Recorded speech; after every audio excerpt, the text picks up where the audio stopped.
आपल्याला जेव्हा असं वाटतं की आपण रात्रीतून काहीतरी व्हावं, तर आपण वेगवेगळ्या मार्गाचे अवलंबन करतो.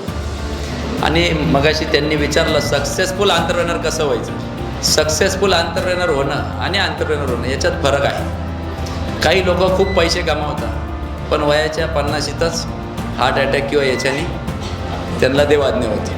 म्हणून हा समतोल जो होतो, वर्क लाईफ बॅलन्स किंवा ज्याला आपण बॅलन्स म्हणतो, प्रत्येकाच्या आयुष्यामध्ये दिवसामध्ये किती तास आहे?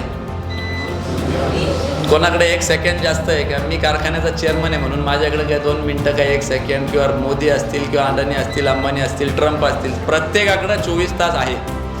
या 24 तासाचा वापर आपण कसा करतो? जर याचं विभाजन केलं युवकांनी, तर कुठलीही ॲक्टिव्हिटी 3च याच्यात तुमची डिवाईड होती. Either it is self, family, friends आणि करिअर. आता आपण ज्या सेगमेंटमध्ये बसलो आहात, तुमच्या करिअरच्या निगडीत सेगमेंट आहे. त्याच्यात कंपल्सिव्ह, नॉन कंपल्सिव्ह ॲक्टिव्हिटीज असतात. आंघोळ करणे, जेवण करणे, अमकं करणे, तमकं करणे, हे तुम्हाला कंपल्सरी करावं लागतं. पण सेल्फ डेव्हलपमेंट, कंपल्सिव्ह ॲक्टिव्हिटीच्या पलीकडे जाऊन तुम्ही काय करता? रीडिंग करता का तुम्ही एक्सरसाइज करता का?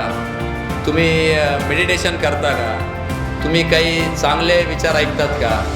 हे जे ॲडिशनल नॉन कंपल्सिव्ह ॲक्टिव्हिटी किती करता, हे पण एंटरप्रेनर होण्यासाठी महत्त्वाचं आहे. आणि आध्यात्मिक, थोडंसं वैयक्तिक याच्यावर इन्व्हेस्टमेंट किती करता. दुसरा तुम्ही कौटुंबिक, मित्रपरिवाराबरोबर, आणि तिसरा करिअर. या तिघांचा समतोल जर साधला, तर मला वाटतं एक यशस्वी उद्योजक म्हणायला हरकत नाही.